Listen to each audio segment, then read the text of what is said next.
Bonsoir. Alors, on va essayer de dire quelques mots à propos de la paracha de Toledot. Et Toledot, si vous voulez, c'est pratiquement la paracha de Yitzhak. Et les Toledot Yitzhak, voici les enfants ou la vie ou les générations, ou la descendance de Yitzhak. Et, euh, et ensuite, on nous dit que c'était Abraham qui a eu Yitzhak. C'est-à-dire, voici la descendance de Yitzhak, fils d'Abraham, parce qu'il y a plein d'Yitzhak à part ça. On ne sait pas qui c'était. Hein, on ne sait pas qui c'est. Et alors après, on nous dit, voilà, qui c'est Abraham, au lit de Yitzhak. Abraham a eu Yitzhak. Il est tombé celui-là. Tu traduis Toldot par descendance. C'est vrai. Ça peut être aussi l'histoire, ça peut être les Marasim Tovim, ça peut être plein de choses. Donc, l'histoire d'Israël, elle commence à la naissance d'Israël. Ouais. C'est pas complètement saute comme ça. Non, mais ouais, alors ça commence à la naissance d'Israël. OK. Mais Abraham, on n'était pas obligé de rappeler qu'Abraham, au lit de Yitzhak, ça veut dire qu'Abraham, il a permis d'enfanter. Ah, Doris, bonsoir. Abraham a eu Yitzhak. Bon. Et on l'a déjà dit plusieurs fois dans les études précédentes de Bereshit, on ne peut pas parler des enfants de Yitzhak sans comprendre que le fait qu'Abraham ait eu Yitzhak, ça a permis à Yitzhak d'avoir des enfants. Je répète. Ça veut dire que, évidemment, si Abraham n'avait pas eu Yitzhak, Yitzhak n'aurait pas existé. Mais le fait que quelqu'un comme Abraham peut avoir un enfant aussi différent que Yitzhak, hein, puisque Yitzhak, il est presque la contraposée d'Abraham, d'après les commentateurs. Alors, si Yitzhak est la contraposée d'Abraham, comment est-ce qu'un père peut avoir un enfant si différent de lui?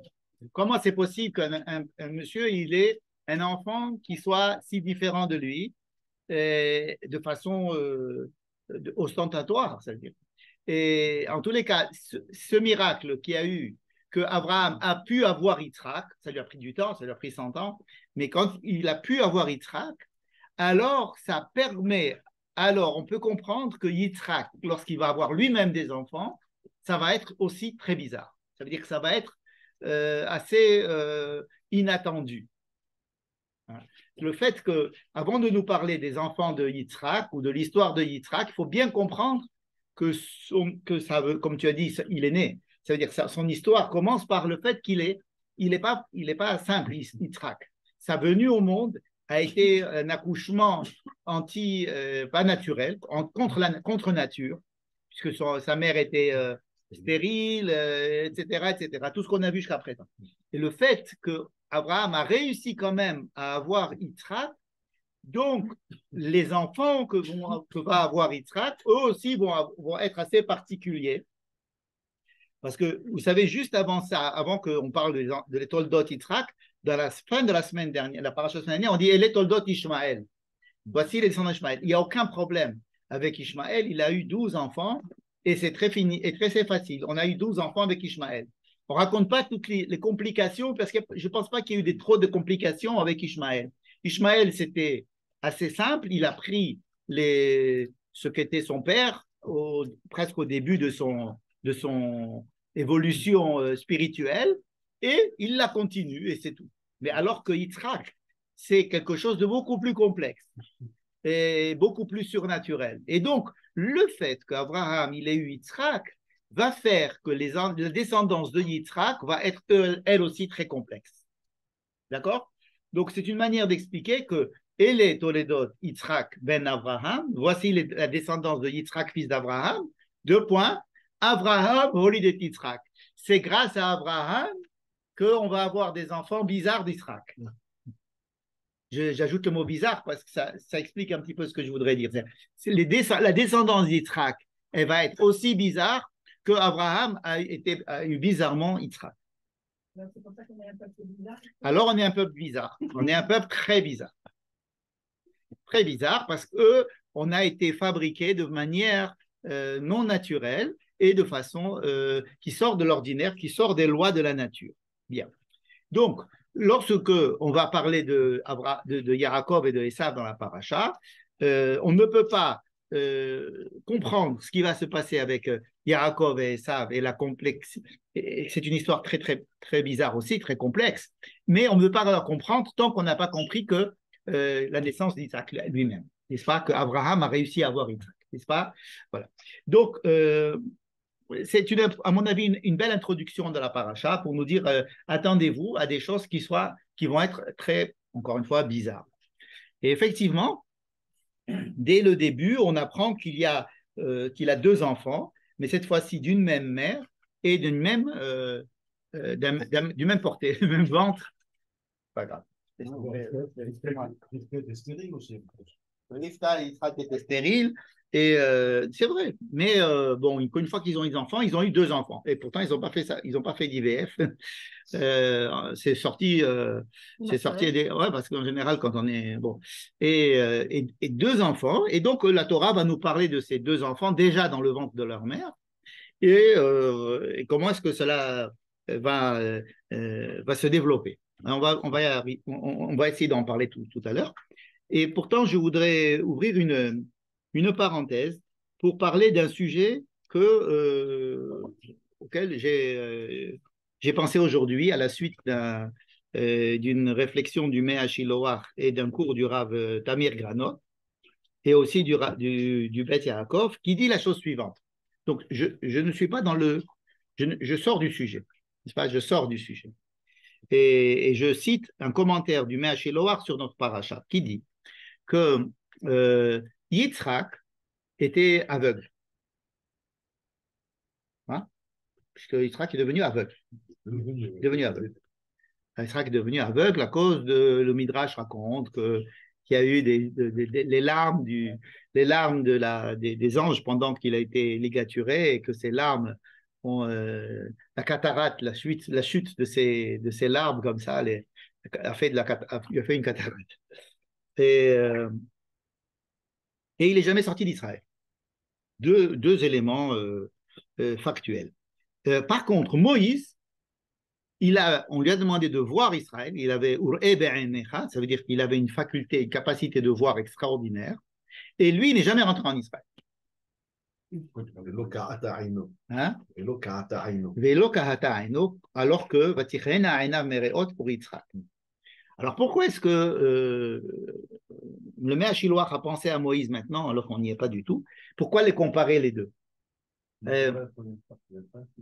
Alors, Isaac ne voyait pas bien, mais il n'est jamais sorti d'Israël. Moïse regardait très bien et il n'est jamais rentré en Israël. Il ne peut pas tout avoir. Qu'est-ce que tu aurais choisi? Est-ce que tu aurais choisi d'être Yitzhak ou d'être Moshe? Alors,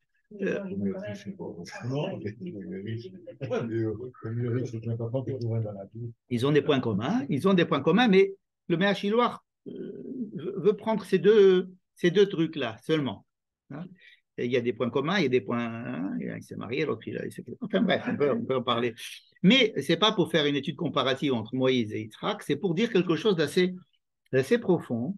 C'est que soit on vit la chose,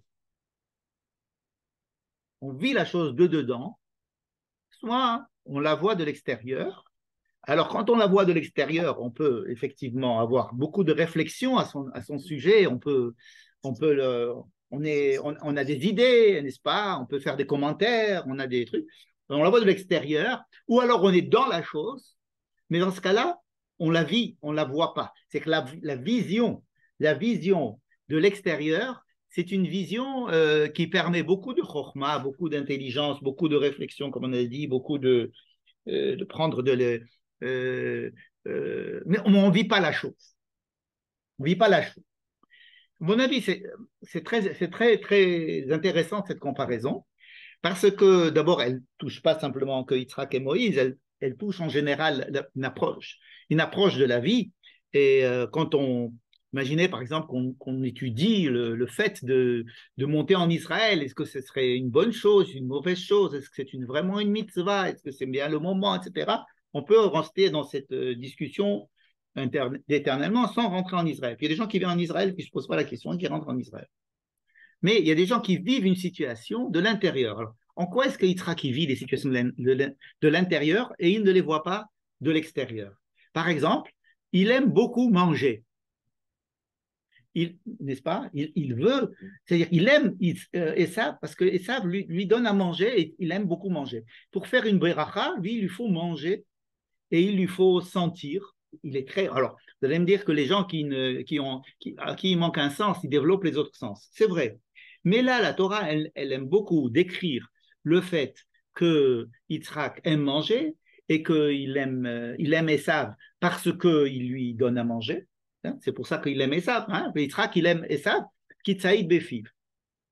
Et quand il veut le bénir, qui est quand même quelque chose d'assez solennel, d'assez. Le père va bénir son fils, etc. Il lui dit fais-moi à manger. Et quand tu vas me faire à manger, grâce au fait que tu vas me donner à manger, je vais te bénir. Et lorsque Yaakov va venir voler les brachot, et sa mère va lui va lui faire à manger, n'est-ce pas? Elle va lui faire même 2 Gedaye Izim, c'est beaucoup, non? 2 Gedaye Izim pour un monsieur, 2 Gedaye Izim, et elle va lui faire les matamim, kasher ahev, et ba'avur tevarchecha nafshi, parce qu'il faut que j'ai du plaisir à manger. Et alors, quand il va rencontrer, il va dire avant de commencer sa bénédiction à Yaakov, il va dire regarde, qu'est-ce que je sens l'odeur du Gan Eden. Et c'est formidable, regarde comme c'est beau. Et il est très chouchani, il est très sensuel, il est très dans le vécu. Et même quand il va bénir, il va dire que Dieu te bénisse. Mais lui, il ne bénit pas. Lui, il veut se mettre en. Pourquoi quelqu'un veut bénir en se mettant en condition physique pour bénir? Et qu'est-ce que c'est que cette condition physique pour bénir? On dirait, tu vas faire de la méditation, tu vas essayer de te mettre en. D'essayer d'avoir la prophétie de Dieu. Non, je veux bien manger et bien boire et bien sentir et c'est à partir de là que je vais te bénir. Donc, il est dans la réalité, dans la chose. Il vit les choses. Par exemple, lorsqu'il va aller chez Avimelech avec sa femme, vous savez qu'il va faire à peu près tout ce qu'a fait Abraham, il va le refaire. Il va pas tellement discuter avant. Il est avec sa femme. Et alors on le voit on le voit Avimelech le voit par la fenêtre avec sa femme. Et c'est un bon vivant, si vous voulez. Il n'a jamais sorti de Canaan. Il n'est jamais sorti d'Israël. Et Avimelech, ça s'appelle Canaan. C'est Gaza. Alors aujourd'hui, on peut dire que c'est Israël. Non, quand il va à Gra, l'ordre qu'il reçoit, c'est de ne pas aller en Égypte. Oui, il peut rester, tout à fait. Il reste en Israël. Et Erez Pelishtim, c'est toute la bande depuis Ashdod, Ashkelon, Gaza, etc. Et c'est considéré comme Eretz Kenaan, tout à fait, c'est décrit comme ça, comme Eretz Kenaan depuis toujours. Et Yitzhak vit les choses, il les vit. Il n'y a pas de réflexion, il n'y a pas de. Et d'ailleurs, qui c'est qui a la réflexion au sujet des enfants, etc. C'est Rivka. Et tellement on décrit Yitzhak comme vivant les choses, qu'il ne vient même pas à l'idée, ni à Yaakov, ni à Rivka, d'aller lui expliquer des choses. Il va lui expliquer la situation, lui expliquer, tu sais, lui, il a vendu la Bechora, donc ça serait bien que tu le fasses à lui, et tu sais, Esav, il n'est pas super, etc. C'est-à-dire, ça n'a pas de prise sur lui, la discussion, la chorma, il ne voit pas les choses, c'est-à-dire il les vit de l'intérieur. C'est quelque chose d'assez impressionnant. Alors que Moïse, c'est tout à fait l'inverse. C'est que Moïse ne rentrera pas en Israël, par contre, c'est la Torah, c'est la Chokhmah. Alors maintenant, continuez cette idée et pensez au fait que la Torah ne parle pas de l'entrée en Israël. La Torah, et aussi, elle reste en dehors d'Israël. Comment la Torah finit? Les Rénécoles Israël, ils ne sont pas rentrés. Avec la mort de Moïse, et la Torah ne parle pas de l'entrée en Israël, comme s'il y avait l'entrée en Israël, la vie en Israël et la Torah. Et la Torah a été donnée en dehors d'Israël. C'est très impressionnant quand on y pense. Que toute l'histoire de la Torah, c'est de nous dire, voilà, il va y avoir un peuple à qui je vais donner la terre, je vous promets, et dans 4 générations, je vais vous faire sortir d'exil, je vais vous emmener en Israël, etc. Et le truc, on ne rentre pas. Et on ne rentre pas, et celui qui doit nous faire rentrer ne rentre pas non plus, et il meurt, et on s'arrête. Comme si la Torah, c'était toute la chokhma, comment est-ce qu'il faut vivre. Regardez, par exemple, le Talmud, il a été fait aussi en dehors d'Israël. Le Talmud babylonien. Bon, alors il y a aussi, on peut dire que la Mishnah a été écrite en Israël, mais c'était, si vous voulez, après la destruction du temple, c'était une période déjà de Khurban, comme ça, même si la plupart des rabbins, ils étaient encore en Israël et ils ont vécu un petit peu, une partie a vécu pendant le deuxième temple. Il y a quelque chose comme s'il y avait 2 domaines. Il y a celui qui réfléchit et celui qui vit la chose. Et dans la réflexion, il faut mettre Moïse et la Torah. Je n'ai pas l'impression qu'Yitzhak vit les choses. J'ai l'impression qu'il est un peu à côté. Il est à côté Sauf parce que manger, non, mais il est à côté parce qu'il ne parle pas. C'est pour ça, parce que nous, on a l'habitude des gens qui nous parlent, à qui on parle, et qui participent aux choses en parlant et en discutant. Abraham, mais Yitzhak, si tu vois ce qu'il fait, il vit les choses, il aime bien manger, il aime bien, et il ne va pas trop voir les choses de l'extérieur comme on a l'habitude de les voir. C'est pour ça que tu as cette impression qui est juste. J'ai l'impression que Yitzhak, il est à côté de la plaque, parce que la plaque, pour nous, c'est discuter, c'est de réfléchir, c'est de penser, c'est de comparer, c'est d'avoir des discussions, de discuter. Lui, non. Et personne ne va essayer de le convaincre.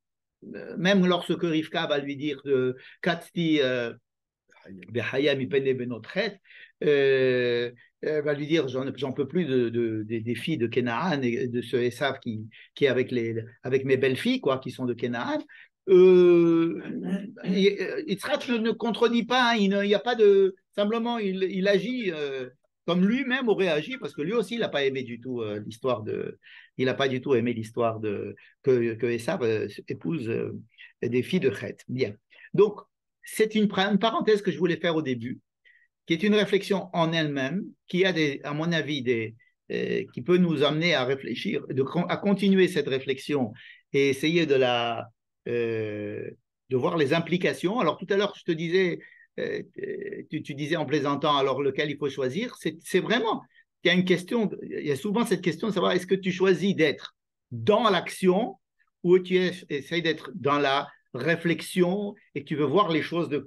Alors évidemment, on dit que l'idéal, ce serait les deux, etc. Évidemment, bon. Mais enfin, pour décrire quand même deux attitudes opposées, il est bon d'avoir des personnages qui soient extrémistes, de façon extrême dans une position et de façon extrême dans une autre. Mais ça veut dire beaucoup de choses aussi sur la Torah et sur Eretz Israël. Puisque la Torah et Eretz Israël, c'est 2 choses qui sont...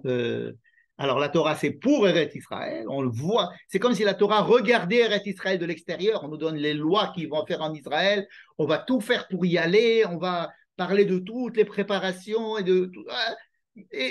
on n'y rentre pas. On n'y rentre pas. Il n'y a pas que Moïse qui ne rentre pas, c'est la Torah qui ne rentre pas en Israël. Hein.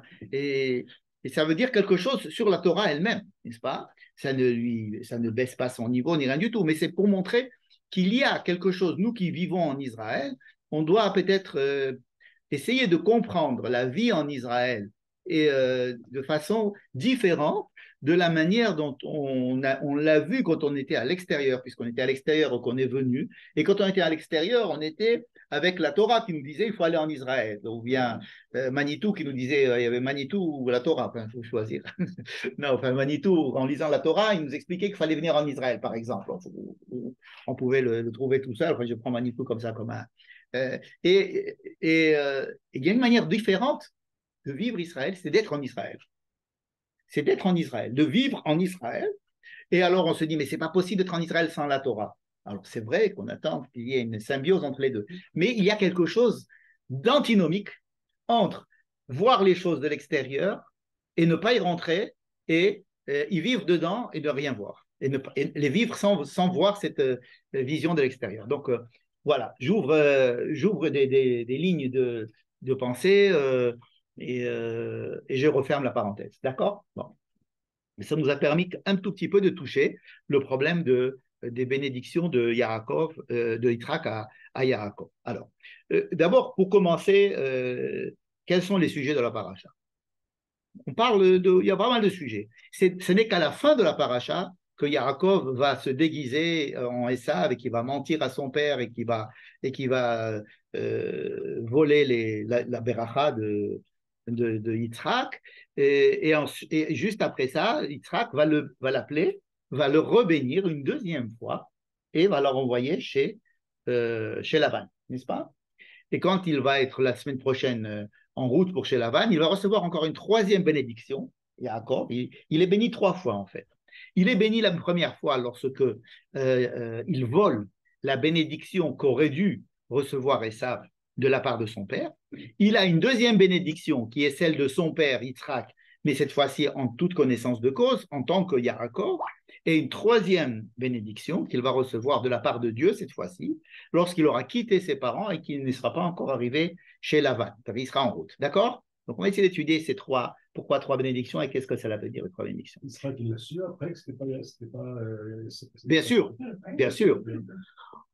Esav arrive, et il lui dit, mais voilà, je t'ai préparé à manger. Il a dit, mais qui es-tu? Alors il dit, je suis Esav. Et là, il ne lui demande pas de se rapprocher, etc. Il le croit sur parole, parce que c'est tellement évident que c'est Esav. Il l'entend, il le sent, c'est lui, quoi. Et il n'a pas besoin de faire des tests. Parce que pour Yaakov, il lui dit, ah bon, t'es sûr, viens, c'est bizarre, viens, je te touche, et puis, et puis ça paraît, t'es bizarre, t'es comme ça, la voix de Jacob et les mains de Esav, etc. Et il le bénit quand même. Il le bénit quand même, ce qui est très étonnant. Parce que quand tu as un doute, tu ne bénis pas, tu essaies d'aller. Et quand Esav lui dit, il ne fait pas du tout de birourim, il le croit tout de suite sur parole et il dit, ah mince, ton frère est venu. Et il t'a pris ta bracha. Comme si la bracha, c'était quelque chose qui. C'était comme si c'était un objet. Qu'est-ce que c'est que cette bracha-là? Qu'est-ce que c'est de la bracha? Donc, on va essayer de se poser la question qu'est-ce que c'est qu'une bracha, et en étudiant les 3 brachot dont j'ai parlé. Mais ça, ce n'est qu'à la fin de la paracha.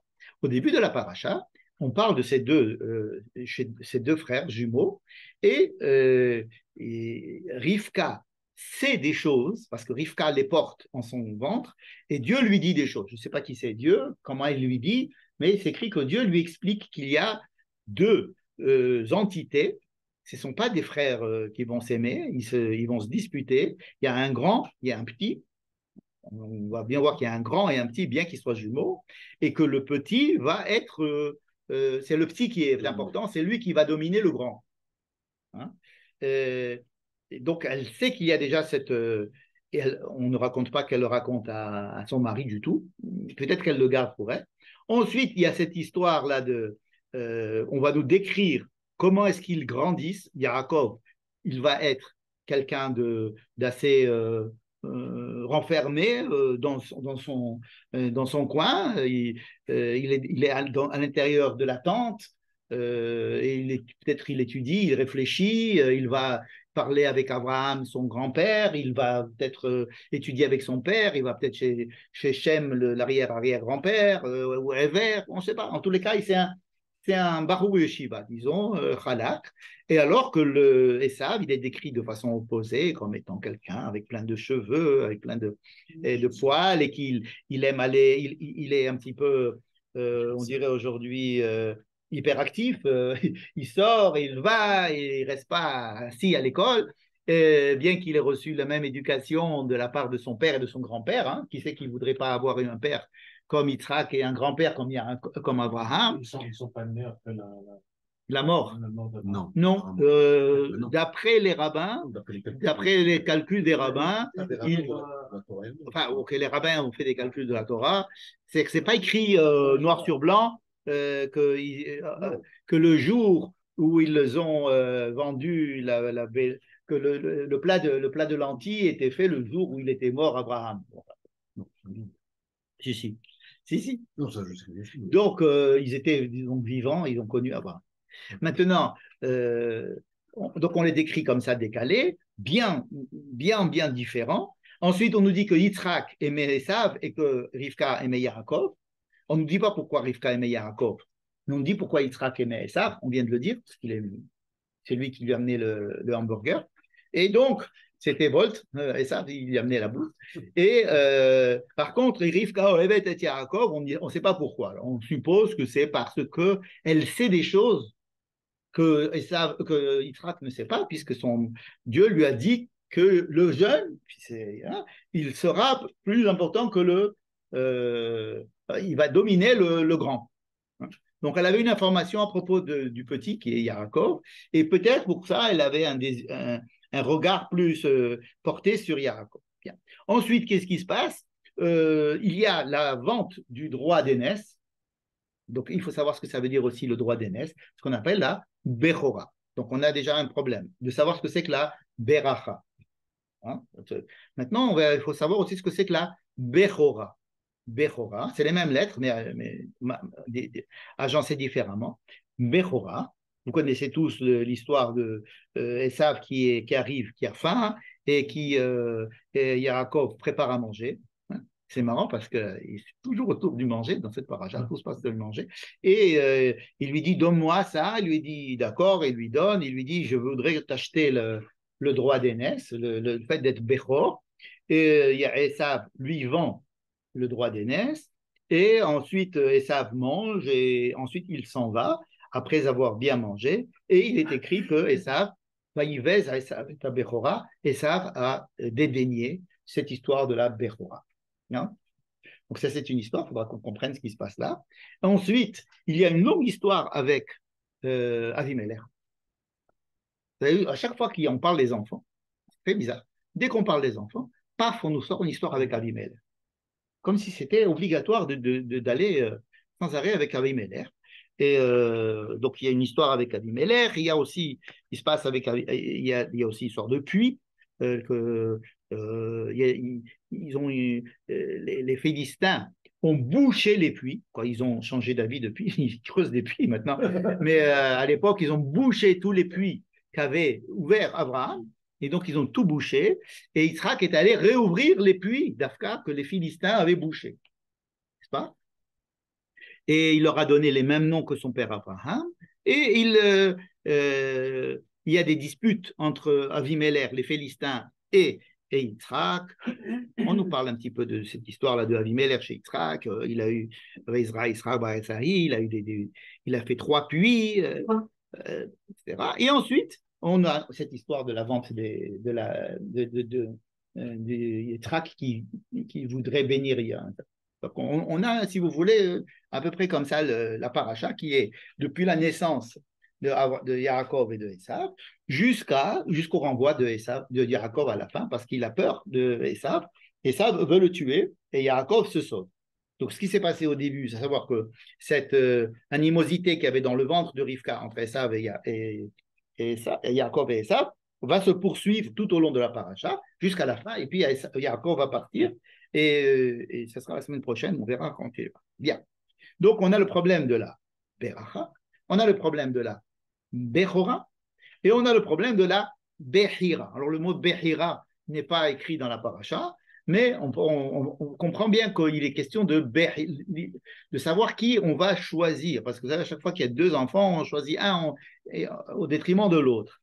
Ishmaël a été rejeté par rapport à Yitzhak, et là encore, il va se passer encore une chose, c'est qu'il va y avoir 2 enfants, cette fois-ci de la même mère, du même ventre, en même qui naissent en même temps, ils sont jumeaux, et pourtant il y a une différence entre les deux, une séparation entre les deux.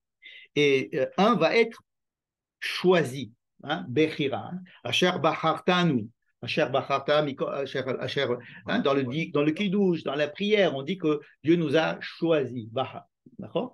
Il y a écrit dans beaucoup d'endroits ailleurs que Israël c'est le Bechir, il a été choisi, le Bechir, Bahar. Qu'est-ce que ça veut dire être choisi? Qu'est-ce que ça veut dire être Bechor? Et qu'est-ce que ça veut dire cette Beracha? On va essayer de répondre à ces trois questions. Enfin, si on arrive, je ne sais pas. En les cas, il me semble que c'est un sujet important dans la paracha d'essayer de comprendre ces 3 choses. Bien. À propos de Et je vais faire une deuxième digression, si vous me permettez, à propos de la question de savoir si c'est pas bien de mentir, si c'est pas bien de voler. Et ça, en général, la Torah, je pense qu'elle est d'accord pour dire que c'est pas bien de mentir, c'est pas bien de voler. Vous êtes d'accord? C'est que la Torah n'est pas c'est pas un truc c'est pas un truc qui nous dit c'est bien de mentir, c'est bien de voler. Hein? En principe, ça devrait être interdit de mentir et de voler d'ignorer. C'est-à-dire si ton père il te dit qui es-tu, tu lui dis je suis Esav alors que tu es Yaakov. Ça. Bon. Et... Il y avait une blague. Ouais. Une femme en Angleterre a dit à ton fils, à son fils, arrête de mentir, sinon tu vas devenir journaliste à la BBC.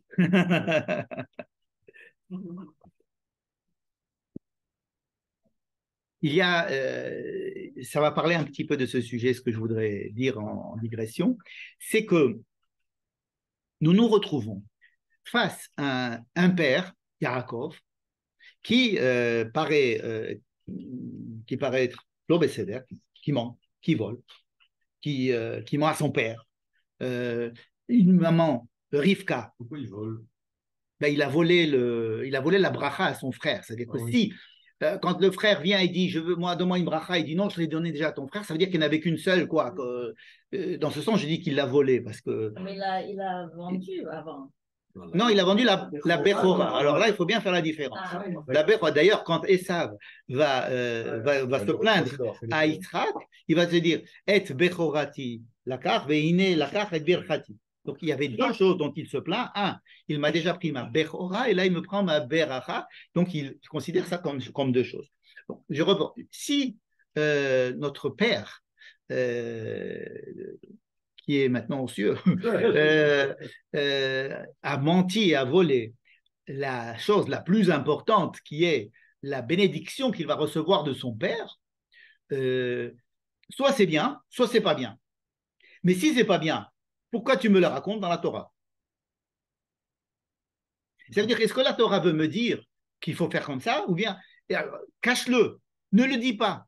Quand tu as Abel, c'est pas bien non plus, et on en parle enfin.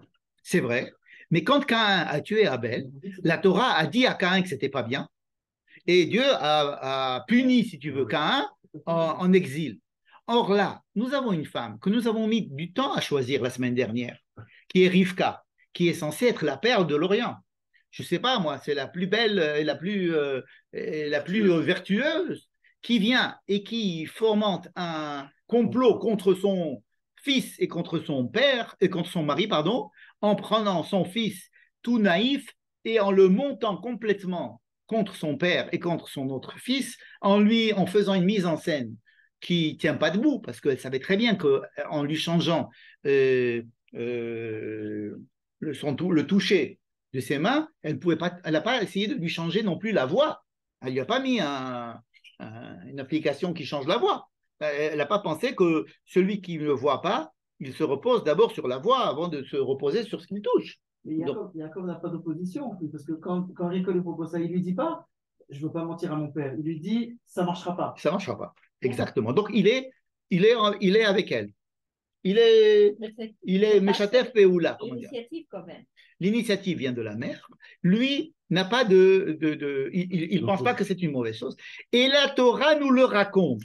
C'est ça que je veux raconter. C'est ça qui m'intéresse dans cette deuxième digression. La Torah me raconte et elle me le raconte de manière à ce que Esav nous paraisse super gentil, super aimable, super réglo, victime, et elle ne nous dit pas à un seul moment que c'est pas bien. Et elle va continuer avec ça. Si tu penses que c'est pas bien, cache-le. Si tu penses que c'est bien, alors explique-moi pourquoi. Elle ne nous explique pas pourquoi. Il donne une question, la fin justifie les moyens.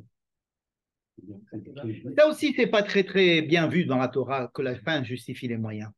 Est-ce que la fin justifie les moyens? Non, en principe non. C'est vrai qu'on a l'impression ici que s'il y avait une morale de l'histoire, ce serait ça. Mais on sait bien que, par ailleurs, jamais la fin ne justifie les moyens. C'était pas, on va pas essayer de tordre l'histoire pour essayer de justifier cette histoire. Le fait de choisir, à chaque fois, il prend un, c'est au détriment de l'autre, et il l'accepte et il le donne comme un élément. Et quand tu choisis un, c'est au détriment de l'autre. Ouais. Et c'est. Alors, comment est-ce qu'Abraham a renvoyé Ishmaël? Il y avait Sarah qui lui parlait à Abraham. Elle lui a dit, et Dieu lui a dit, écoute ce que te dit Sarah, et donc il fallait bien renvoyer Ishmaël, et Dieu s'occupe de Ishmaël. Ça s'est fait dans les. Ça s'est fait de Seder, ça s'est fait dans les. Ok, c'est un acte violent, mais il s'est fait par accord, après une discussion, après. Personne n'a jamais rien caché à l'autre. Sarah n'a pas dit voilà, il me manque mes boucles d'oreilles, c'est Agar qui me les a volées, il me manque mon collier, c'est Ishmaël qui me les a volés, renvoie-les. Un truc comme ça, jamais la Bible. Elle dit Loïrach, je ne veux pas que ce soit lui, il ne se comporte pas de façon. Et Abraham le renvoie. Ici, ça ne se passe pas comme ça. Peut-être prendre cette histoire trop au sérieux non plus. Comme tu l'as dit tout à l'heure, c'est clairement une mise en scène. Oui. Une mise en scène qui est peut-être une mise en scène éducative. C'est-à-dire qu'on veut essayer de montrer quelque chose à Yitzhak et ils ont trouvé un moyen de le faire. Mais ce n'est pas si sérieux que ça. Ce n'est pas du vol. Voilà, ils sont en train de jouer une pièce de théâtre pour lui montrer sa crédulité, pour lui démontrer sa crédulité peut-être. Et ça, il a eu sa bracha finalement. Il a eu une non. bracha. Esav n'a pas eu la bracha qu'il aurait dû avoir. Il en a eu une autre. Une autre qui lui dit tu seras soumis à ton frère. Alors qu'à Yaakov, il lui dit, en pensant que c'est Esav, tu vas dominer ton frère. Donc c'était vraiment une bracha de domination. C'était de dire qui va être le chef de la famille. Hein? En fait, c'est ça qui. Pourquoi est-ce qu'on dit qu'il n'y a pas de deux brachot? Pourquoi tu fais une bracha, tu vas à la synagogue, tu dis Miché Berach, que voilà, et puis quelqu'un d'autre, tu fais Miché Berach. Tu dis pas, non, ça y est, le premier qui est monté à la Torah, j'ai fait Miché Berach, je peux plus faire Miché Berach maintenant de tout le Shabbat. On fait Miché Berach à tout le monde. Ici, il ne s'agit pas donc. Hein? D'accord, on fait plein de Miché Berach. Alors, pourquoi est-ce que, si c'est une bracha du type Miché Berach, donc il s'agit d'autre chose. Il s'agit d'une bracha qui définit la décision du père de savoir qui prendra la succession au niveau de la direction de la famille. Que c'est ça qui compte. Ça. Puisque ce qu'il va dire, on va rentrer dans le détail tout à l'heure, il va dire des choses qui vont être, tu vas être au-dessus de ton frère. Tes frères vont se prosterner devant toi. Et quand il va parler à Esav, et il va lui dire que tu devras être soumis à ton frère. C'est vrai. C'est confirmé par Yitzhak. C'est confirmé par l'histoire. Mais non, pas par l'histoire, par Yitzhak. C'est que quand Yitzhak va le dire, ça va être confirmé par ce qui a été. Et normalement, alors, à propos de l'histoire, je dirais on sort une autre digression. Nous avons l'habitude de penser que Esav, c'est la chrétienté, l'Occident, etc. Ok, comme c'est les rabbins qui l'ont dit, c'est probablement très juste, mais il faut bien comprendre que les Midrashim qui ont développé cette idée que Esav, c'est Édom, et Édom, c'est Romi, parce que Esav et Édom, c'est écrit dans la Torah. Mais Édom, c'est quoi? C'est le peuple qui habite à Petra, c'est-à-dire qui habite dans le sud-est d'Israël. Un point, c'est tout. C'est ça, Édom, n'est-ce pas? Alors, comment dire que lui, c'est Rome et c'est le christianisme, etc., ça a été fait par une littérature rabbinique qui a été écrite au moment où on était en confrontation très importante avec l'Empire romain et que cet Empire romain prétendait être le substitut d'Israël, même avant que la chrétienté ne pense que c'est le substitut d'Israël. Et donc, il y avait comme si nous avions un message universel à apporter, et voilà qu'il y a un empire qui veut apporter lui aussi un autre message. Et c'est un autre message, n'est pas le nôtre, et cet autre message veut prendre notre place. Donc, ça leur a rappelé ce qui s'est passé entre Esav et Yaakov, et ils ont mis Esav avec la chrétienté. Et depuis, personne n'a remis ça en doute, évidemment, puisque on a adopté ça, hein, exactement de la même manière que Ishmaël, c'est l'islam, alors que Ishmaël existait avant, bien avant l'islam, et que pour nous, Ishmaël, c'est l'islam, et que Esav, c'est Jésus. Alors, ce sont... important. C'est pas Alors, l'origine qui compte. alors c'est pour ça que je dis qu'ils ont, voilà, ils ont sur quoi se reposer. En étudiant un petit peu, on se dit que oui, ça a l'air, etc.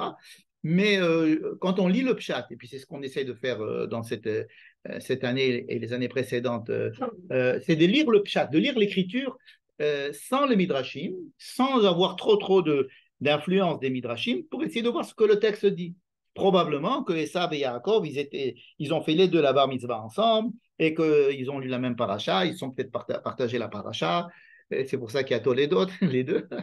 tous les deux, ils ont fait la Toledot. Et qu'ensuite, bon, ils étaient dans la même yeshiva, etc. Il ne faut pas penser qu'un chrétien est né et un juif est né. C'est deux. Donc, il faut être... il faut prendre certaines distances vis-à-vis de ces catégories qui sont, encore une fois, tout à fait justifiées, peut-être justes, mais enfin, qui ne sont pas dans le texte. Donc, c'est beaucoup plus compliqué de voir le texte sans ces midrashim et d'avoir deux frères et de dire qu'est-ce qui se passe, pourquoi est-ce qu'il y a deux frères et pourquoi est-ce que ces deux le fait que Rivka ait choisi de mettre dans les mains de Yaakov les mains de Esav, c'est-à-dire de lui mettre des gants, je ne sais pas ce qu'elle lui a mis, des peaux des peaux de bête dans ses mains et dans son cou. Alors c'est peut-être aussi parce que Yitzhak devait le toucher ou l'embrasser, quelque chose comme ça, et qu'il devait sentir les poils de Esav. Mais encore une fois, rappelez-vous la question que je vais poser, pourquoi est-ce qu'elle n'a pas pris le problème de la voix? Pourquoi est-ce qu'elle ne s'est pas arrangée avec la voix? Et pourquoi est-ce qu'elle insiste sur le problème qu'il y a des mains? Et pourquoi Yitzhak, quand il fait sa bracha, il ne continue pas à poser des questions, mais par contre, il déclare, je suis en train de faire une bracha à un monsieur qui a la voix de Yaakov et a les mains de Esav. Ça veut dire, j'ai devant moi un être très bizarre qui a la voix de Yaakov et les mains de Esav. Je ne peux pas faire plus dans mon investigation, donc je vais faire une bracha à ce monsieur-là. Et c'est un monsieur qui reste pour lui composite. C'est à la fois la voix de Yaakov et les mains de Esav. C'est peut-être justement le chinois idéal pour recevoir la bracha. C'est le chilou idéal pour recevoir la bracha. Oui, parce qu'il va lui donner. Alors ça, c'est nous, on arrange bien ça les choses. Ouais. Ce que tu dis là, je vais essayer de l'expliquer. C'est tout à fait juste. On dit, étant donné que Esav avait une fonction, une mission, en tant que aîné, il devait s'occuper de certaines choses.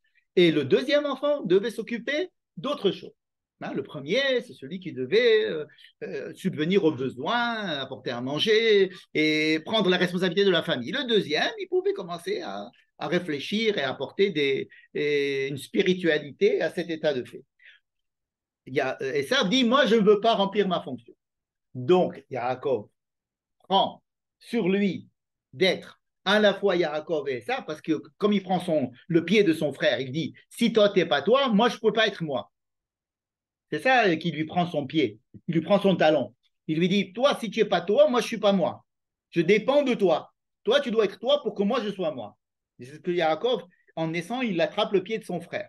Or, ce frère dit, moi, je ne veux pas être moi. Moi, je m'en fous. Moi, j'ai d'autres choses dans ma vie. Je m'en fous de tout ça, toutes les histoires d'être responsable, etc. Je m'en fous. Je veux vivre au jour le jour. Demain, je meurs. Aujourd'hui, je vis. Donc, je m'en fous de tes histoires de responsabilité, de famille et d'héritage, etc. Je m'en fous. Et c'est ça que ça veut dire. Donc, Yaakov était obligé de recevoir une bracha pour lui, Yaakov, et une beracha pour Esav, puisqu'il avait pris sur lui les deux fonctions. Puisqu'il a pris la fonction de Esav et il avait la fonction de Yaakov, il avait besoin d'avoir deux bénédictions, une bénédiction de Yadaïm de Esav et une bénédiction de Kol Yaakov. D'accord? C'est ce que tu voulais dire, Michel, n'est-ce pas? Voilà. Donc, dans ce sens-là, ça s'arrange bien. Mais l'idée que je voulais dire dans cette deuxième digression, c'est une idée assez qui m'a fait pas mal réfléchir, que j'ai entendu cette semaine de la part du Rav Reuven Sasson. C'est assez nouveau, pour moi en tous les cas, comme définition de l'antisémitisme. Il dit que le mal et le bien existent dans le monde parce que le mal et le bien sont jumeaux. Il n'y a pas de bien sans mal. C'est une vision assez originale. Il s'appuie sur le Rav Kook pour définir l'antisémitisme comme s'il y avait, par exemple, dans le peuple juif, des choses qui devraient être, disons, on pourra caricaturer. Le judaïsme, chez les juifs, c'est un peuple qui essaye d'être bien et de montrer le bien. Moi, je suis en face d'un juif qui me dit qu'il veut être bien, qui me donne des leçons de morale. Je ne suis pas à la hauteur de cette leçon de morale, donc je haïs celui qui me rappelle que je ne suis pas à cette hauteur-là. Donc, le Rav Kook explique qu'une des manières d'expliquer l'antisémitisme, c'est la haine de ce que j'aurais dû être et que je ne suis pas encore. Là, c'est original. C'est-à-dire, je haïs le juif parce que inconsciemment, il y a quelque chose là-bas dont je sais inconsciemment qu'il faudrait que je sois. Or, je ne veux pas l'être et je ne veux pas surtout que lui, il me l'apprenne, donc je le haïs. Mais ce que je haïs, c'est la meilleure partie de moi-même que je me refuse pour l'instant. Intéressant. Et donc, le fait qu'Israël existe avec tout de suite l'antisémitisme, ça veut dire qu'il y a en même temps Israël et en même temps la haine d'Israël qui apparaît. Et à chaque fois, la haine d'Israël est aussi bizarre, puisque tout à l'heure tu disais que l'existence du peuple d'Israël est bizarre. L'antisémitisme, on ne peut pas dire que c'est quelque chose de pas bizarre. C'est tout à fait bizarre. Parce qu'il y a des gens totalement sensés, gentils, cultivés, qui vont commencer à développer des choses qui sont incompréhensibles. On va parler d'antisémitisme, surtout quand on va se dire, mais c'est fou, j'ai même pas d'argument contre toi. Négationnisme, de dire que ça c'est pas, et que de dire que ce que les Arabes ont fait, les Hamas ont fait au truc, c'est Israël qui l'a fait en fait aux autres. Enfin, des trucs tellement bizarres, des histoires qui ont fait des pogroms, mais c'est des histoires inventées, mais tellement bizarres. L'antisémitisme, c'est tellement bizarre que je dis c'est presque la preuve de l'existence de Dieu. C'est-à-dire que pour moi, la meilleure preuve de l'existence de Dieu, vraiment, c'est l'antisémitisme. C'est-à-dire que c'est tellement illogique et comme c'est une donnée qui est reliée à l'existence du peuple juif. Et si c'était explicable, j'aurais dit, bon, il y a un peuple, tout le monde, personne ne l'aime, bon, ok. Mais c'est tellement, quand on le vit, qu'on voit, c'est tellement surnaturel, aussi surnaturel que l'existence du peuple d'Israël, que je me dis, celui qui a voulu faire qu'il y ait un peuple d'Israël, et il a en même temps fabriqué l'antisémitisme, eh ben, c'est quelqu'un qui est capable de faire des choses surnaturelles. C'est-à-dire que c'est quelqu'un qui dirige l'histoire. C'est pas possible. C'est pas des choses logiques. On peut pas l'expliquer, comme la Shoah, comme les pogroms, comme c'est pas possible.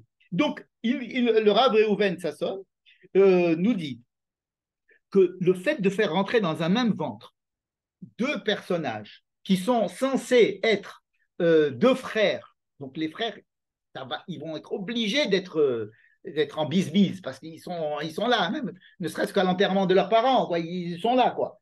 Et que l'un est comme ça et l'autre est comme ça et qu'on les décrive positif et négatif, comme si c'était une batterie de voiture avec le positif et le négatif. Et lui, il est comme ça, et l'autre, il est comme ça, il est comme ça, il est comme ça, et celui-là, celui-là, il est pour lui. Celui-là, il a misé tant pour celui-là, et celui-là, il a misé le truc, là, il est 10 contre 1, 40 contre 1. On voit depuis le début, comme si on ne pouvait pas avoir un Yarakov tranquille. Pourquoi est-ce qu'il y a un Esav? Alors, je connais les histoires par exemple, de Manitou qui s'appuie sur les kabbalistes, qui dit il faut enlever les scories, etc. Bon, ok. Très, très, très bien. Ok, je ne dis pas que c'est pas. Mais réfléchissons. Tu as fait Abraham, d'accord. Tu as fait Yitzhak, d'accord. Fais Yaakov, tranquille. Déjà, Yaakov, il va être embêté toute sa vie. Vous êtes d'accord avec moi? Alors, pour en plus lui mettre dès le départ un anti-raccord avec lui, c'est quand même, c'est Omer d'Archénie. Voilà. Au moins, on peut se poser la question. Je veux dire que si on règle le problème de l'antisémitisme, il n'y aurait plus d'identité juive. Non, je ne veux pas dire ça, que si on règle le problème, je ne pense pas qu'on puisse régler le problème de l'antisémitisme. C'est une phrase qu'il a dit Georges Bensoussan dernièrement. On ne peut pas supprimer l'antisémitisme. Pour l'instant, quand on supprimera l'antisémitisme, ça veut dire qu'Israël aura rempli sa fonction et que tout le monde reconnaîtra Israël, sans animosité. C'est-à-dire que les gens, ils diront plus oh non, je ne voudrais pas que lui, je pense que lui, surtout pas lui, il ne va pas me donner des leçons. Alors, je le haïs parce que je sens qu'il est en train de me donner une leçon. Son existence me donne une leçon. Je ne supporte pas cette chose-là, donc je ne le supporte pas à lui. Le jour où j'accepterai, où ça sera pour moi une évidence qu'il n'y a pas d'antisémitisme, alors j'accepterai Israël et ça sera la fin de la mission d'Israël. C'est ce qu'on parle, qu'à la fin des temps, que tout le monde. C'est pas qu'on va reconnaître Israël comme le meilleur, c'est qu'on va arrêter de s'opposer à lui. Donc cette force-là et cette force d'opposition, c'est deux forces qui naissent ensemble. Voilà ce que je voulais dire. La force d'Israël, l'existence de Yaakov et l'existence de l'anti-Yaakov naissent ensemble. Ismaël, c'était pas l'antisémite. Je pense que Esav est l'antisémite et pas Ismaël. Je ne vais pas parler de. Non, disons que Yitzhak n'est pas encore juif. N'est-ce pas? Yitzhak n'est pas encore juif. Alors, comme Abraham n'est pas encore juif. Le premier juif, ça va être Yaakov. C'est lui le premier. Il va devenir Israël, n'est-ce pas? Donc, on ne peut pas parler d'antisémitisme avant Yaakov. Donc, le premier, en même temps que naît Israël, naît l'antisémitisme. C'est ça que je veux dire, vous comprenez? Et nous déclarer que l'antisémitisme, c'est quelque chose qui n'est pas logique et que pour essayer de continuer à vivre malgré l'antisémitisme, il faut accepter qu'il existe et qu'il n'est pas logique et que donc il faut essayer de se prémunir, même avec des choses qui ne sont pas bessadères. Même en volant, même en trichant et en volant, parce que la guerre de Yaakov contre Esav ne peut pas être faite de manière sur une table de négociation tranquille, parce que c'est illogique. Voilà l'idée du Rav Reuven Sasson, que je trouve à creuser aussi. C'est la deuxième idée en digression, qui dit que essayer de se comporter envers le mal, lui parle le mal et le bien, se comporter envers le mal comme si c'était quelque chose à négocier ou où on lui prétend les valeurs et les modes de réflexion que le bien a, c'est une erreur. Ou alors, je rappelle un autre enseignement du Rav Cherki qui ressemble, me semble-t-il, à ça. On en a parlé. Lorsque Abel va tuer, quand Caïn va vouloir tuer Abel, Abel va le prendre et va le mettre par terre, et il va vouloir tuer Caïn pour se défendre. Caïn va lui dire mais non, mais voyons, je suis ton frère, qu'est-ce que vont dire nos parents, tu plaisantes ou quoi? Et Abel va lui dire, ah oui, c'est vrai. Alors il se lève, et quand Abel le lâche et que Caïn se relève, va y avoir comme Caïn, et il l'a tué, Abel. Ça veut dire que on dit, le Midrash dit, quelle a été l'erreur de Abel, c'est de croire que Caïn avait les mêmes valeurs que lui. Et ne pas considérer que Caïn et Abel, c'était deux choses différentes. Donc il s'est comporté envers Caïn comme s'il avait les mêmes valeurs morales que lui. Or, ce n'était pas le cas. Donc, il s'est fait bouffer, il s'est fait tuer.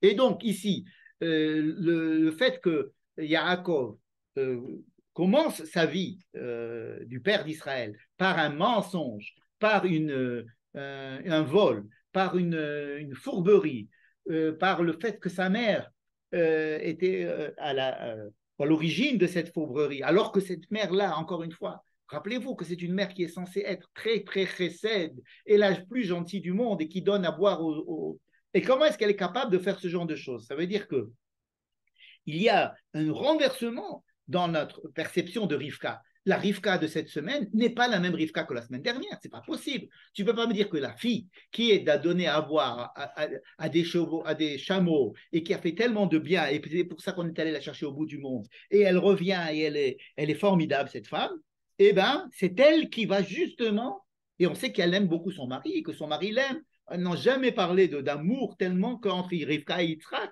et on n'a jamais décrit un couple qui faisait l'amour, à part eux, dans le texte.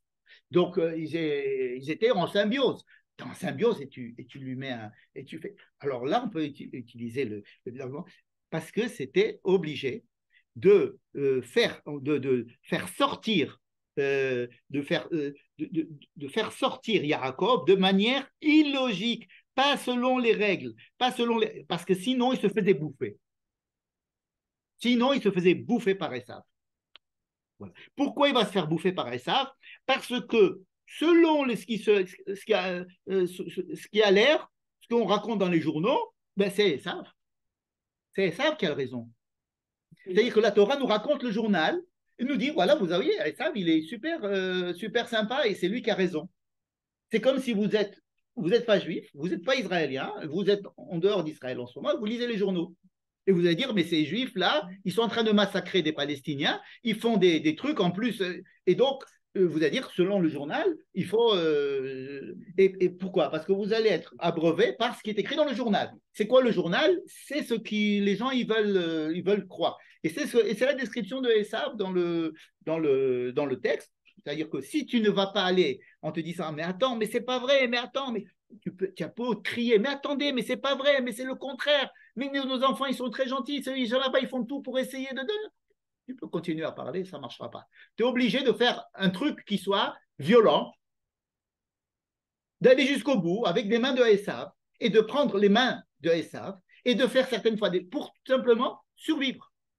Si tu ne fais pas ça et que tu veux essayer d'expliquer aux gens comme quoi ce serait bien d'eux, etc., tu meurs. C'est une question de vie ou de mort qui se passe là. C'est-à-dire que, je donne la parole tout de suite, Rivka, elle a sauvé la vie, mais elle nous enseigne que des fois, pour sauver sa vie, en tant qu'Israël bizarre, qui n'a pas sa raison d'être de façon logique et dont tout le monde va contester l'existence, tu es obligé d'utiliser des moyens qui paraissent totalement inappropriés, qui ne sont pas moraux, presque, hein, de mentir à son père, de voler à son frère et de faire des choses comme ça, c'est-à-dire d'avoir les mains de Esav, alors que lui, c'est un type très doux, c'est un petit agneau, Yaakov. Il n'est pas du tout dans l'histoire de mentir, c'est vraiment un petit agneau. Eh bien, il met les mains il se déguise en Esav. Et pourquoi il se déguise en Esav? Parce qu'il a affaire à Esav. Il a affaire à Esav. Yitzhak, c'est Vox Populi. Lui, il ne prend pas parti. Lui, il se dit, bon, je veux voir ce qu'il y a dans les journaux. Il voit les journaux, il dit, bah, c'est Esav qui a raison. Ouais, mais si tu vas comme ça, mais on va dans le mur. Si tu dis que Esav, il a raison, mais on va dans le mur. Comme Yitzhak, sa naissance était contre nature, la vie de Yaakov doit être aussi contre nature. Et le fait de le faire naître avec son antithèse à côté de lui, je trouve que c'est assez parlant pour dire il est le plus petit, l'autre il est le plus grand, et il va falloir faire que le plus petit continue à vivre, alors que le plus grand est là en train d'essayer de le tuer. Et il doit des fois utiliser des moyens qui sont ceux du plus grand, c'est-à-dire d'essayer de changer, de se faire violence, et en tant que gentil, prendre les armes et aller tuer et aller se défendre, alors que c'est pas ma nature de tuer des gens, c'est pas ma nature d'aller. Eh ben, je vais être obligé de le faire. Moi, ma nature, c'est de rester dans ma maison en train d'étudier la Torah, et on va me dire non, prends les armes et vas-y. Et on va le faire avec beaucoup à contre-cœur, et en se demandant est-ce qu'on fait bien, est-ce qu'on le fait comment, etc. Parce que c'est quelque chose la survie dépend de là. Michel, oui, vas-y, maintenant, vous avez posé. Ouais. J'ai quand même l'impression, si on fait une comparaison avec on n'est pas quand même dans la même chose. Donc, en quoi la Torah montre que Esav est dangereux et a des valeurs négatives, on va dire. Certes, c'est deux opposés. Ouais. En quoi il y a le mal, on va dire. Voilà. Alors, il n'y a pas écrit que Esav, il était mauvais. Il y a un seul truc qui dit que Esav n'était pas capable de recevoir la bénédiction d'Abraham. C'est le fait qu'il va refuser de prendre des femmes de la même manière que la famille d'Abraham doit prendre les femmes, c'est-à-dire pas en Eretz Canaan. Et il va refuser ses responsabilités. D'abord, il vend la Bechora. Il dit la mazel libera. Ani roler lamut. Je vais, moi, mourir. Il n'a pas de mal à Jacob, il menace pas Non, Jacob. il est antithèse de Jacob, c'est tout. Mais il le menace pas. Il ne le menace pas pour l'instant. À la fin de la paracha, il le dit, je veux le tuer. Oui, il s'est fait voler. Après, c'est un peu à l'envers. je suis d'accord, je ne déclare pas dès le début que Esav est mauvais, comme je ne déclare pas que Yaakov est bon. Je déclare qu'ils sont décrits de façon opposée. C'est tout. Après, a priori, on ne sait rien, ils sont opposés. On les décrit comme ça et comme ça. Et à chaque fois, on les décrit de façon opposée. Mais justement, s'ils sont opposés et pas, on va dire, bon et mauvais, en quoi la coexistence entre deux est impossible? Alors, la coexistence entre les deux, elle va être proposée justement par Esav, qui va lui dire, viens, on va se... Et Rivka va faire exactement ce qu'a fait Sarah. Elle va... Soit elle l'a fait par diagnostic personnel, soit elle le fait par la parole de Dieu, comme c'est dit dans le texte, c'est Dieu qui lui dit. Il y en a un des deux qui est Besséder, l'autre qui n'est pas Besséder. Et donc, il y en a un qui doit se soumettre à l'autre. Ce n'est pas possible comme autrement. Et déjà, entre elle et son mari, ils ont pris parti l'un pour l'un, l'autre pour l'autre. Donc, il y a une antinomie entre les deux. Antinomie entre les deux. Il y a une rivalité entre les deux. Je n'ai pas dit que l'un c'était le bien, l'autre c'était le mal. Ça va être ensuite, il va y avoir des développements de l'affaire. Et on va les étudier, les développements. Alors maintenant, on va arriver au cœur, parce que j'en ai fini avec mes deux digressions, je m'en excuse. J'avais promis qu'on allait essayer de parler de la Beracha, de la Bechora, n'est-ce pas, et de la Bechira. Bon. Donc on va parler maintenant de la Beracha, si vous voulez. D'accord? Comme ça, si on n'a plus le temps. Oui, Il y a un peu de temps encore. Donc on va parler de la Beracha. Calmons le jeu et les tensions, et essayons de voir les berachot. Quelle beracha Yitzhak avait l'intention de donner à Esav? Eh ben, c'est très facile, tu n'as qu'à lire ce qu'il a dit à Yaakov, puisqu'il pensait que c'était Esav, ou peut-être pas.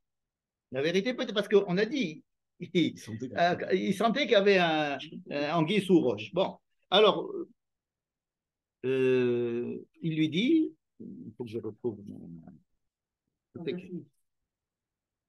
voilà, alors, il va lui dire Viten lecha Elohim mishmane haaretz verov dagan vetirosh ya'avducha amim v'yishtachavu lecha leumim heve gevir leachecha v'yishtachavu lecha bnei imecha. Voilà,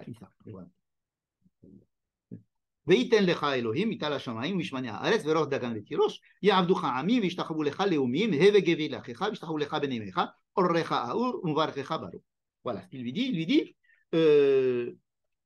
une bracha vraiment assez classique d'un père à son fils, en lui disant que Dieu te donne la richesse du ciel et que tu aies des bonnes terres.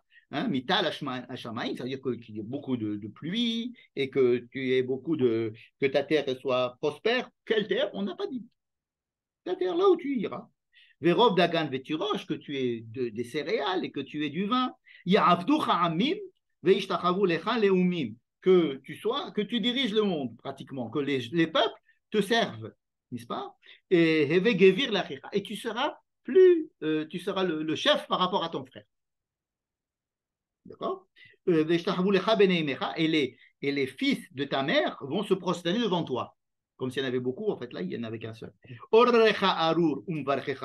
le sait de Abraham, que ceux qui te maudissent sont maudits, et ceux qui te bénissent sont bénis. Bon. Si on essaie de savoir ce genre de bracha, où c'est qu'on les retrouve dans la Torah? C'est assez simple. On les retrouve dans les brachas que va faire Yaakov à Yehuda, ou la bracha que Yaakov va faire à Yosef. Ça veut dire, qu'est-ce que c'est que Yehuda et qu'est-ce que c'est que Yosef? Ce sont les chefs de famille. C'est-à-dire qu'il était question ici, pour Yitzhak, de bénir le prochain chef de famille. Que tu es, mon fils, que tu es la force, que la force soit avec toi, que tu aies de la richesse et que tu réussisses dans la vie. Le chef de famille, Mefarnes. Mefarnes, et Doeg la mishpacha, et que pourquoi est-ce que Ishtachavu lecha bnei imecha, afin que tu puisses t'occuper d'eux. Ici, ce n'est pas une question de les rabaisser, c'est au contraire d'être au-dessus, d'être responsable d'eux. Ça n'a rien à voir avec Birkat Abraham. Alors, il se trouve, donc, et c'est ça que Rivka, pardon, n'a pas voulu que Esav prenne. D'accord? Ensuite, Yitzhak appelle Yaakov, juste après. Il ne lui dit pas nous, je me rappelle, c'est quoi le coup de Trafalgar que tu m'as fait? Pas du tout. Il ne lui parle pas du tout. Il lui dit, Vaïkra Yitzhak el Yaakov, Yitzhak appelle Yaakov, Vaïvarech Oto, il l'a béni. Donc une deuxième bénédiction, alors qu'il savait très bien qu'il avait déjà béni une première fois. Vaïomer lo, Lotikach Isha mi benot Kenaan. Il ne faut pas que tu te maries avec une fille de Kenaan. Ah. Hein? C'est la condition de la bracha. Qui c'est qui va, quand Abraham va avoir, Dieu va lui dire tu vas avoir un fils et par lui va passer le brit. Il y a une condition, il ne faut pas qu'il se marie avec une fille de Canaan. La seule condition qu'il met, il ne faut pas qu'il se marie avec une fille de Canaan. C'était la condition, on peut faire remonter ça depuis la beracha que Noé a fait avec Shem et Ever, etc. On peut remonter jusqu'au déluge et dire que c'est la mission première que les Hébreux ont, c'est d'être à l'extérieur de la malédiction de Canaan et de lui apporter peut-être une bénédiction, mais en tous les cas de ne pas de prendre des forces, de fabriquer une matrice qui soit en dehors de Canaan pour pouvoir venir peut-être apporter de la bénédiction à Canaan. Mais en tous les cas, si tu te fabriques de Canaan, tu n'es plus Shem. Donc, la condition pour que Yitzhak puisse bénir son fils de la bénédiction de la Brit, c'est-à-dire qu'il y aura Abraham, Yitzhak et le troisième. Le troisième, il doit avoir la bénédiction d'Abraham. Là, il lui donne, à condition qu'il aille se marier avec une fille qui ne soit pas de Canaan. Parce que lui, c'est comme ça qu'il a eu sa bénédiction. Il a eu sa bénédiction parce qu'il s'est marié avec une fille qui n'était pas de Canaan. Alors qu'on sait très bien qu'il est écrit par 2 fois que Esav s'est marié avec des filles de Canaan. Et dans le fait qu'il s'est marié avec les filles de Canaan, il s'est disqualifié lui-même de la bénédiction d'Abraham. Donc, le fait qu'il se soit disqualifié de la bénédiction d'Abraham fait automatiquement, sans voler, sans rien du tout, que Yaakov va recevoir cette bénédiction d'Abraham. Qu'est-ce que c'est que cette bénédiction d'Abraham? C'est la bénédiction de El Shaddai, יברך אותך ויפרך וירבך והייתה לקהל עמים וייתן לך את ברכת אברהם, לך ולזרעך אחריך, לרשת את הארץ מגוריך אשר נתן אלוהים. Il va lui dire, la bénédiction d'Abraham, c'est la descendance et la terre. Ça, c'est la bénédiction d'Abraham. Mais pour ça, il y a une condition. Tu dois prendre des femmes qui ne soient pas de Canaan, parce que ton frère s'est disqualifié en prenant des filles de Canaan. Et c'est écrit dans le texte. Vateina moratruach les Yitzhak ou le Rivka. Ils n'ont pas supporté que si Esav s'était marié avec des filles qui venaient de la famille d'Abraham, c'est-à-dire qu'il serait parti se marier avec Léa, par exemple, puisqu'elle lui était destinée, Léa, eh ben, il y aurait pas, c'est peut-être lui qui aurait eu la bénédiction d'Abraham, sûrement même. Sûrement.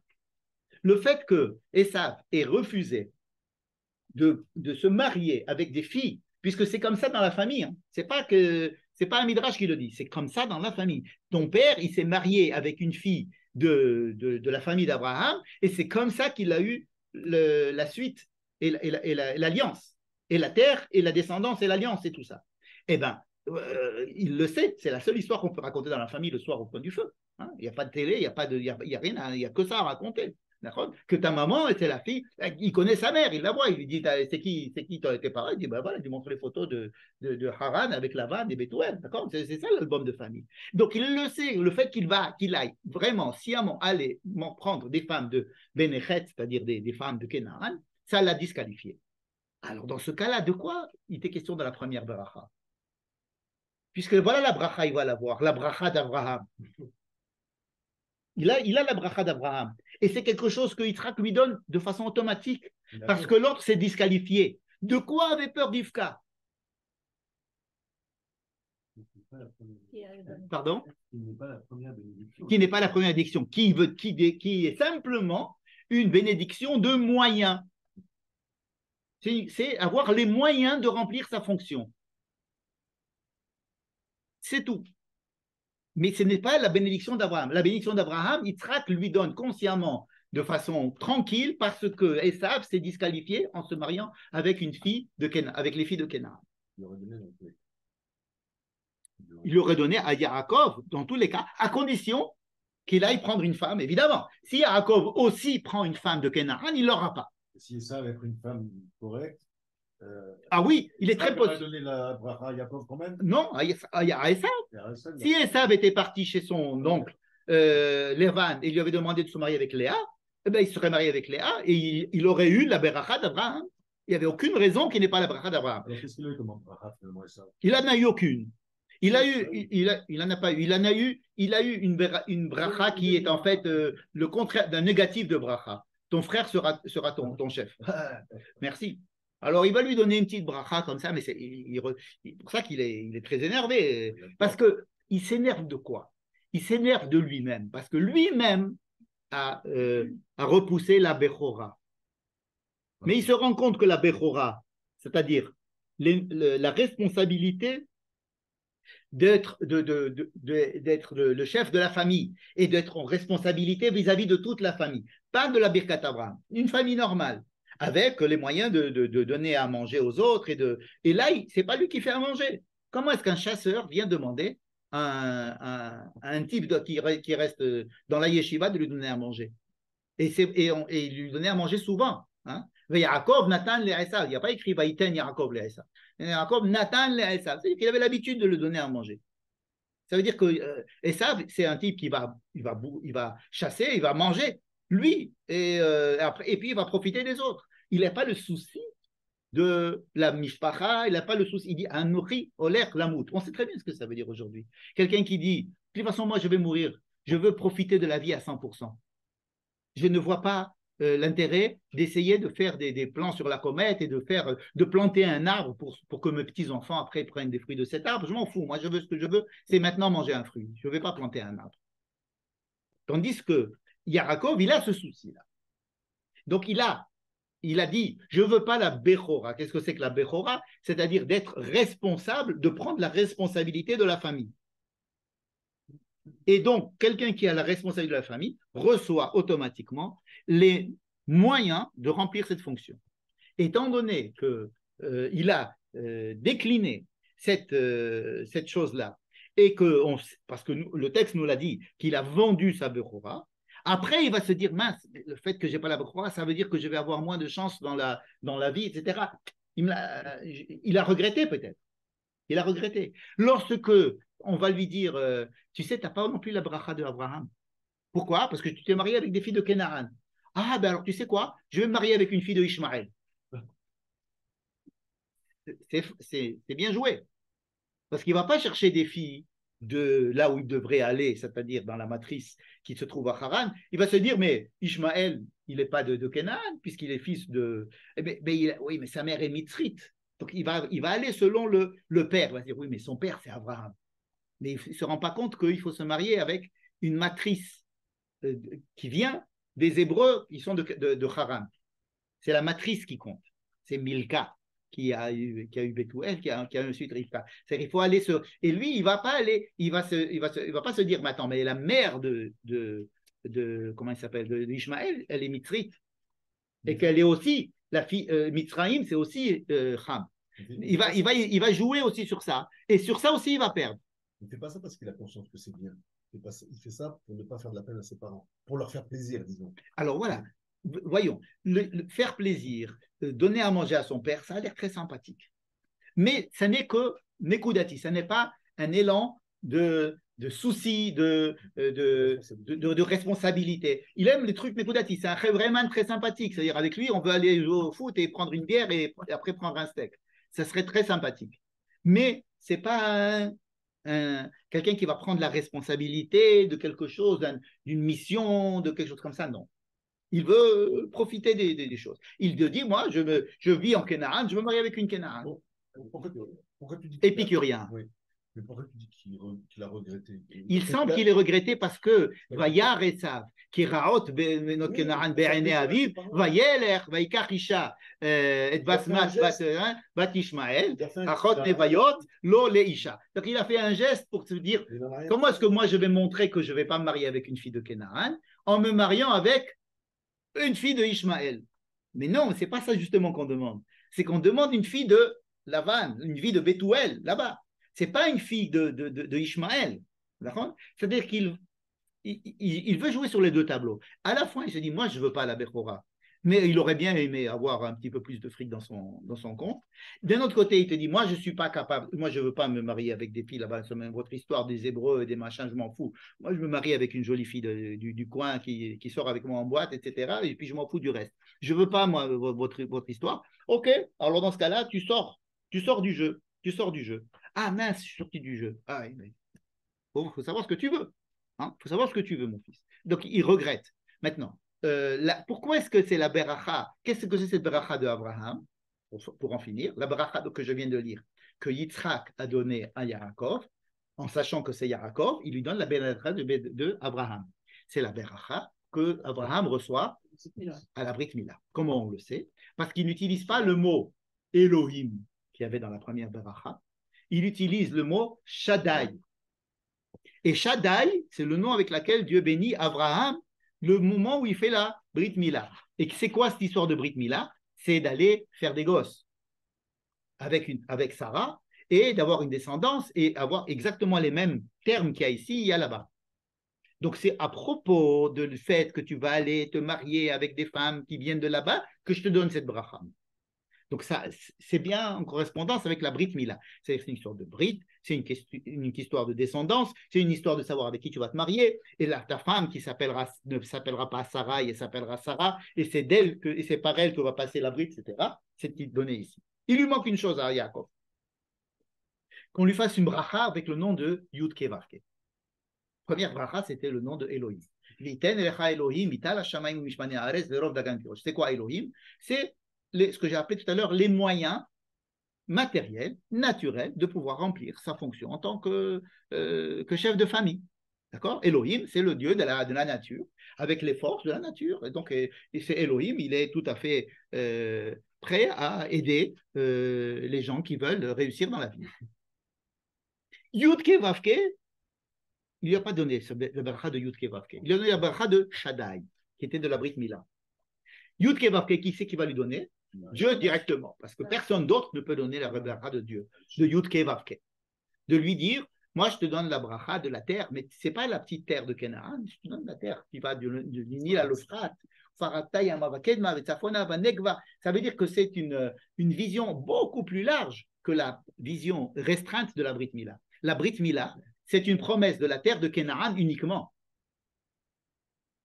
avec la descendance. Avec... Pardon? Le reste, il avait promis à Ishmaël. Non, il n'a pas promis de terre à Ishmaël. Aucune terre n'a été promise à Ishmaël. Avant la naissance d'Ishmaël, c'est toi qui l'avais dit. Il avait promis un énorme territoire à Abraham. Et quand Ishmaël est né, il a dit non, toi, tu n'auras que Canaan et Ishmaël aura tout le reste. Non, je n'ai pas dit que Ishmaël aura le reste. Pardon. J'ai dit qu'Abraham, on lui donne du Nil à l'Euphrate, avec le nom de Yud Ke Vav Ke dans Brit Ben Abetarim. Cette bracha que nous allons voir la semaine prochaine, que Dieu va donner à Yaakov dans l'histoire de l'échelle. Hein. Mais c'est une bracha qui va donner à Abraham dans toute sa famille. Ça veut dire pour tout, c'est une vision très large. Si vous arrivez à conquérir du Nil jusqu'à l'Euphrate, vous l'aurez. Mais sinon, moi, ce que je te promets, et c'est à l'abri de la Brit Mila, ce que je te signe dans le contrat, c'est Canaan. C'est de Jourdain jusqu'à la Méditerranée, depuis le Negev jusqu'à à peu près Haïfa. Et c'est ça, c'est tout. C'est fini. Ça, c'est Eretz Kenaan. Alors, Eretz Kenaan, ça, c'est la Brit Mila. Mais il y a aussi une deuxième promesse qui est beaucoup plus large, ça dépendra de plein de choses, qui a été donnée à Abraham dans un élan de vision très, très large de Yud Ke Vav Ke de Brit Ben Abetarim. il n'était pas question du tout de donner quoi que ce soit à Ishmaël à l'époque, c'est à Abraham, lui donner toute la terre, et alors cette terre, cette bracha-là, il la redonne, Dieu, parce que Yitzhak n'est pas capable de lui donner cette terre-là. Yitzhak, il doit rester en Eretz Canaan, il reste dans sa petite boîte, il ne peut pas sortir de là-bas, n'est-ce pas? Donc c'est Dieu qui va venir ensuite élargir la bracha à tout ce que Dieu avait promis à Abraham. Et donc on se retrouve avec trois bénédictions. Une bénédiction qu'il reçoit, c'est-à-dire la bénédiction de Elohim, qu'il prend à Esav, qu'il vole à Esav, parce que ce sont les moyens pour pouvoir remplir la mission de Yaakov et de Esav, parce que Esav, il n'a pas voulu prendre sa mission et ses responsabilités. La deuxième, c'est celle qui va recevoir en tant que successeur d'Abraham et de Yitzhak, parce qu'il va se marier avec une fille qui n'est pas de Canaan. Et une troisième, qui est celle de Dieu, qui a un rapport direct avec lui et qui va rattacher Yaakov à Abraham, en lui disant, toi, tu vas sortir de la terre, donc tu as une vision beaucoup plus globale, et donc, toi, je te donne la bracha que j'ai fait à Abraham lorsqu'il s'est séparé de l'autre, c'est-à-dire la Brit Ben Abétaré. N'est-ce pas? La Bechira, le fait qu'on soit choisi, ça n'a rien à voir comme une élection qui te fait que tu vas être au-dessus des autres, c'est simplement une question de responsabilité. La Bechira, c'est une question de responsabilité. Et la Bechira, elle va avec la Bechora. Si tu es Bechor, ça veut dire que tu as une responsabilité. Et en ce sens-là, est-ce que tu veux être Bechor ou tu ne veux pas être Bechor? Si tu ne veux pas être Bechor, alors on va choisir l'autre. Et c'est pour ça que le deuxième va être... Pourquoi? Parce que la responsabilité, ça doit venir de moi. Et si à chaque fois, ce ne sont pas les aînés qui ont la Bechira, c'est pratiquement toujours les deuxièmes ou les autres et pas le premier, c'est pour bien nous montrer que ça ne dépend pas de quelque chose qui vient d'en haut, mais c'est quelque chose qui vient d'en bas. La Bechira, c'est moi qui décide. C'est pour ça que Rivka ne dit pas à Yaakov, à Yitzhak, qu'elle sait que Yaakov va être celui qui va être choisi. Parce que, en fait, ça dépend de Esav. Il peut décider autre chose. Tout à fait. Si Esav prend ses responsabilités, il n'y a aucun problème. Elle ne peut absolument pas déshériter Esav. Si Esav s'était marié avec des filles s'il était marié avec Léa, pour faire court, si Esav s'était marié avec Léa, il n'y aurait pas eu tout ça. Que serait devenu Yaakov? Il aurait été le grand copain de Esav. Et il se serait marié, son beau-frère se serait marié avec Rachel, et puis comme ça, ils auraient fait venir le Messie. Ils auraient fait Israël à deux, absolument. Absolument. Ils auraient fait Israël à deux. Ils n'auraient pas du tout été en bis-bis. On dit que le Messie aurait dû venir. Parce que justement, à la fin de l'Haftara, c'est de dire que les enfants de Esav et les enfants de Yaakov, ils vont se retrouver. Être Esav, ça n'est au départ. J'ai aimé Yaakov. Mais à la fin, l'essentiel, c'est que Yaakov, ils rejoignent Esav à la fin des temps. Que Esav et Yaakov fassent la paix. D'ailleurs, à la fin de la semaine prochaine, dans 2 semaines, il va lui dire, j'ai le temps. Esav lui dit, viens avec moi. Il dit, non, j'ai le temps, je viendrai chez toi, mais à la fin des temps. À la fin des temps. Quand tu auras du temps. Quand tu auras plus de temps. C'est-à-dire, on repousse ça. Mais effectivement, si Esav s'était marié avec une fille, avec Léa, il n'y aurait pas eu toute cette paracha. Voilà. Ils auraient contredit, leur bracha aurait été donnée à Esav.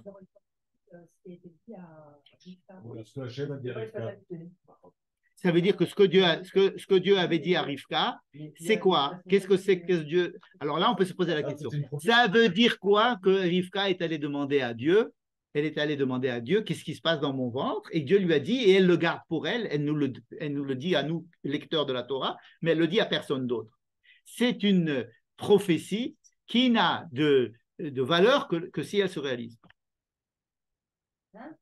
C'est une prophétie qui n'a de valeur que si elle se réalise. Si elle ne se réalise pas, ce n'est pas une prophétie. Ben voilà. De la même façon qu'on avait dit que Ishmaël aurait pu être Absolument. Ishmaël aurait très bien pu être la suite d'Abraham, absolument. S'il n'avait pas choisi d'être comme s'il avait été, on lui a laissé 13 ans, pour qu'il choisisse qu'est-ce qu'il voulait devenir. Non, mais il fallait être l'enfant de Sarah. Alors, parce que Ishmaël n'était pas à la hauteur. Mais s'il était à la hauteur, Ishmaël, peut-être qu'on n'aurait pas besoin d'avoir de Sarah.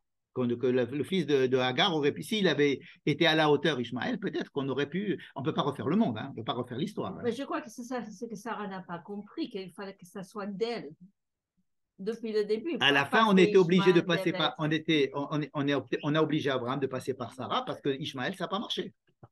Bien, on a ouvert pas mal de sujets. Je pense qu'on sait ça. C'est quoi? Que Ismaël aurait pu être. Parce qu'on aime bien, on aime bien. Il y a une phrase qui dit avec les si, on pourrait faire entrer Paris dans une bouteille. Alors, non, parce qu'après, c'était à partir de ça qu'il était obligé de prendre les filles de la famille de Sarah, pas de Sarah, d'Abraham. Absolument. Et on dit que Ishmaël, il s'est marié avec une Égyptienne. Oui. Tu pourrais nous expliquer un jour, parce que moi je ne comprends pas pourquoi, je peux comprendre qu'il ne fallait pas prendre des filles de Canaan parce que le peuple n'est pas adapté. Mais pourquoi prendre spécialement des filles de Haran? Alors, pourquoi prendre des filles de Haran? J'ai essayé d'en parler tout à l'heure. Haran, c'est les enfants de Terach en fait. Le père d'Abraham, c'est lui qui a écrit Ve'ele Toledot Terach. C'est-à-dire Terach, c'est le descendant de Ever, qui est le descendant de Shem, qui prend la bénédiction que Noé a fait à Shem. Et cette bénédiction que Dieu a fait à Shem, Baruch Hashem Elohé Shem, Ve'i Kena'an Eved Lamo, ils ont une responsabilité de faire de la bénédiction aux gens qui sont maudits, comme ce qu'on va dire à Abraham. Okay? Cette famille-là, elle ne part pas d'Abraham, elle part de Terach. Il n'y a pas écrit dans la Torah et les Toldot Abraham. Il y a écrit les Toldot Terach, d'accord? Il y a écrit les Toldot Shamayim Vaaretz, et les Toldot Adam, et les Toldot Noach, et les Toldot Shem, et les Toldot Terach. Il n'y a pas écrit les Toldot Abraham.